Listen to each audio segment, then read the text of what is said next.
رانندگان خشمگین یک گذرگاه بزرگ در مرز سربستان با خرواتیا را بستند تا به همین وسیله علیه عملکرد خرواتیا اعتراض کنند که این کشور ورودی بعضی از ماشین‌های بارکش به کشور را ممنوع کرد. حدود 40 راننده ماشین‌هایشان را در پاسگاه بیاکو و باتروفسی گذاشته راه را بستند و سبب تا 15 کیلومتر طول کشیدن قطار ماشین‌ها در دو طرف مرز شدند.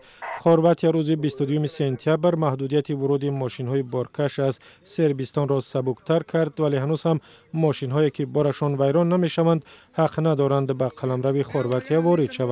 سبب منع ورود ماشین‌های باربر به خاک خرواتیا مانع شدن به سیل مهاجران و پناهجویان بوده است که به این کشور می‌آیند.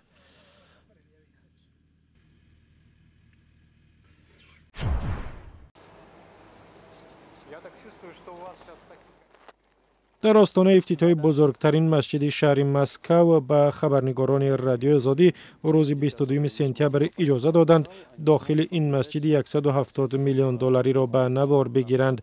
در مسجد جامع مسکو گنبد 46 متری است که با 12 کیلو طلا آرایش یافته است. دیوارها و سقف مسجد را کارگران ترک آرا دادند.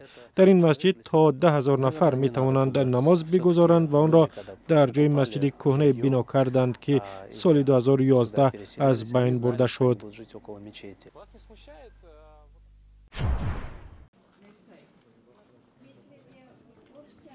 در ولایت بادکند قرقیزستان یک سازمان بین المللی امدادی یک خانه پیرانسالان باز کرد که در آن مردم کهنسال ولایت می توانند جمع بیایند، رایگان تلویزیون ببینند و یا از ساونا استفاده برند. خانه پیرانسالان را سازمان‌های گرینمز اداپشن و سازمان محلی النورا بنیاد کردند. ولایت بادکند قرقیزستان با 400,000 نفر اهالی زیر بنیادهای درست ندارد.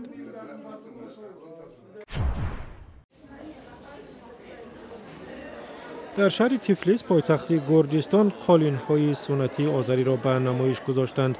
نمایشگاه مذکور در خانه اروپایی باز شد و هدف آن احیا کردن قالی‌بافی در روستاهای آذری نشین گرجستان است. نمایشگاه را گروه موسوم به همکاری برای امید قفقاز سازمان داده است و آن تا 27 سپتامبر ادامه می‌کند.